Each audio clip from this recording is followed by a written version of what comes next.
All right, FD Atlanta was an experience. Like, we've been crunching for years now to be a part of FD, and we accomplished it.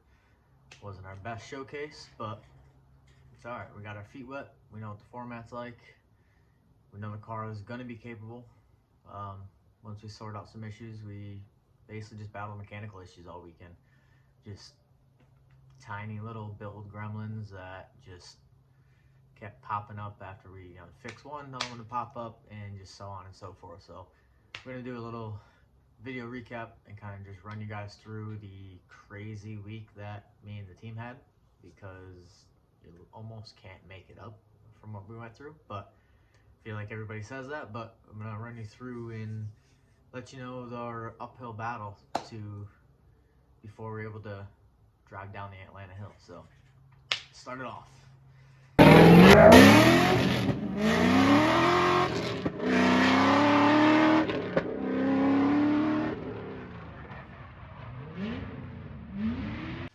So the week started out definitely rough.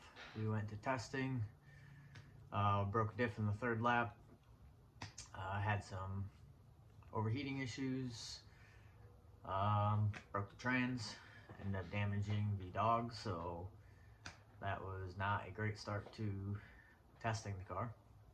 Um, then after that, we cranked to our teammate's house, Christian, North Carolina, started cranking out in the car. He found us dog rings that got overnighted from Rick from RTS. So huge shout out to G-Force and Rick for making that happen. And yeah, so got the car cranked together with all the little issues we found at testing. Headed to Atlanta, set up our pit, got teched. Had a couple small things we had to correct, but nothing major. And then on our way out to practice, car dies. Shut off while I was driving up the hills. Just getting in my mindset, driving up their windy hills to get out to the hot pit, and car dies. So they told me back. We were basically finding that the headers were heating up the fuel lines, which was vapor locking our fuel pumps and stopping fuel pressure.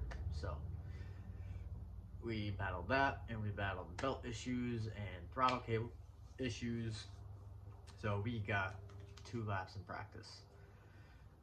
One fully completed, one like maybe half a lap. So rough first day, but at night, car went up on all 4 jack stands. Team cranked away on stuff. We moved the fuel lines completely. We had to install the decel lights. A couple other small things to um, meet the tech, and then full nut and bolt in the car. So we found a couple issues with the car, but yeah. So second day, we go to try to get practice. We had like an hour 15 warm up, and I got 1 lap in. Car felt pretty decent, and then back in line, car died. Or actually, I shut the car off to cool it off and wouldn't fire back up. So just cranking, nothing. No fuel pressure. So this is the second third fuel issue we had, because we actually lost a pickup pump to our surge tank um, the day before, on first practice day, which I skipped because there's just so much that I'm kind of losing track on what went wrong which day. But huge shout out to Turbo Mike for spinning his gears and think of it while he was off doing stuff, with his team and all that. But he pointed us in that direction, and we fixed that. But I think because of that with starving, which is overworking our surge tank pumps, the issue that the car died in line in line for was the relay burnt up.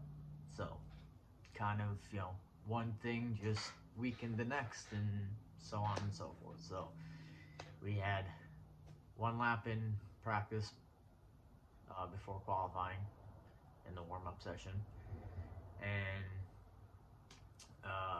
we knew that throttle cable was still not there, so we adjusted as much as we could, which would get me like 70%. for one time, and then who knows what it'd stretch to then. But so I made a rash decision and just loosened the car up as much as we could, put a ton of air pressure in the tires just to so I can make it around the track, because I was just worried about not having throttle to keep it sideways. So we just loosened the car up completely, and it backfired. Come down into turn one, come up the hill good, come up the keyhole, caught the off camber bank, and with the car being so loose and so much air pressure, looped it. So wasn't a big deal. We had our second run, so just cleared my head, went back to the hot pit. All right, that was my fault. I made a decision to put that much in it because we had no time to repair the throttle cable. So after I got on the horn with my spotter, Christian, I was like, what do we got for time? I need to get a throttle cable in this because that's not working. So team jammed on getting a throttle cable in it.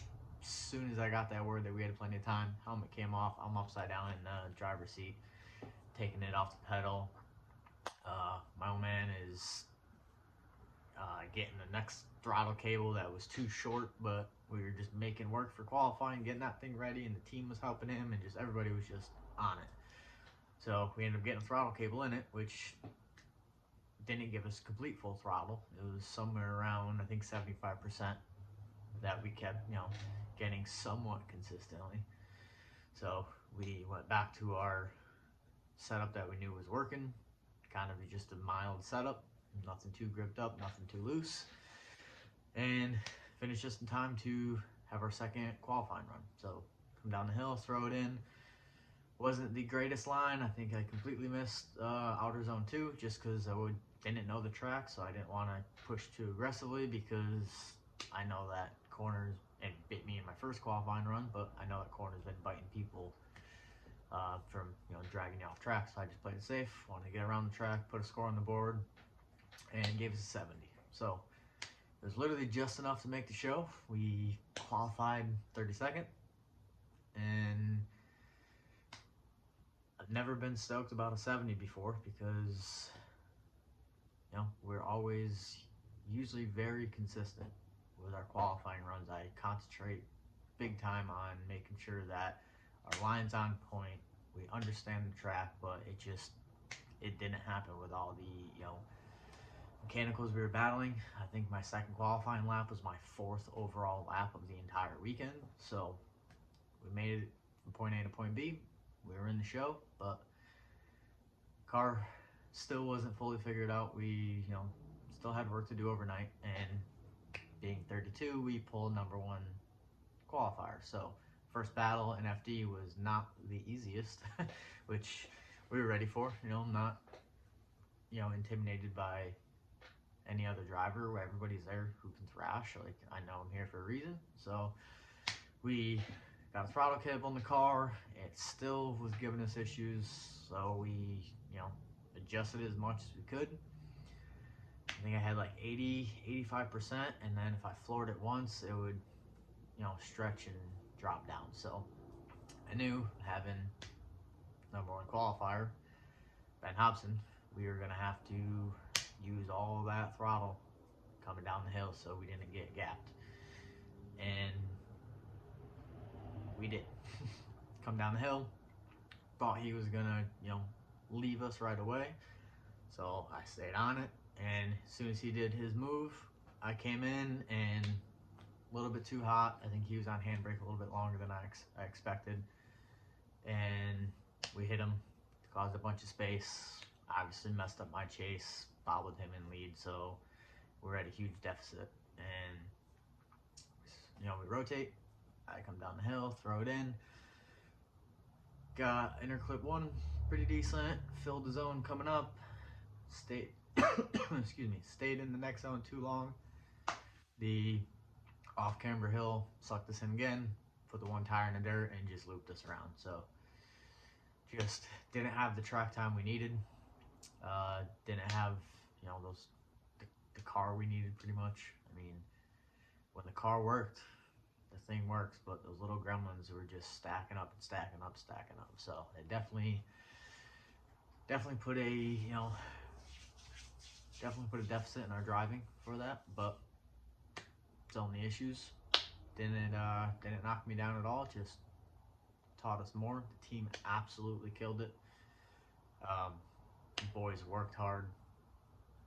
My old man worked hard. We had help, from Turbo Mike, who was a huge, huge help because he's just steered us in the way of issues to cut some time down on our end. So overall, it was a long fought, hard fought week to FD. And the event obviously was also hard, but we came out with more knowledge, more data on the car, a big old list to tackle, and get this thing ready for Jersey, man, because that's our track, bro. E-Town is our track. I mean, we call it our home track. We're from Connecticut, but I've done thousands and thousands of laps on that track, so we're gonna be ready for sure. This thing is gonna be, it's going under the knife as soon as I finish this video. Up in the air, going through with a fine-tooth comb, get my list out, and just knock these things out and try to get some, hard testing in, because we got to be ready. Me and the team have a very competitive mindset to where, we knew we went to this event. We struggled with mechanicals that, how do I say, it tested us. It tested our drive and our dedication for our program. So once those are out of the way, there's not a doubt in our mind that we can't come out and do some big things. So yeah, FD was a blast. Still was a blast, even though we had all the issues, not the success we wanted. But it's we're stoked to be here, and can't thank the team and everybody enough. So let's cut this video and get to work.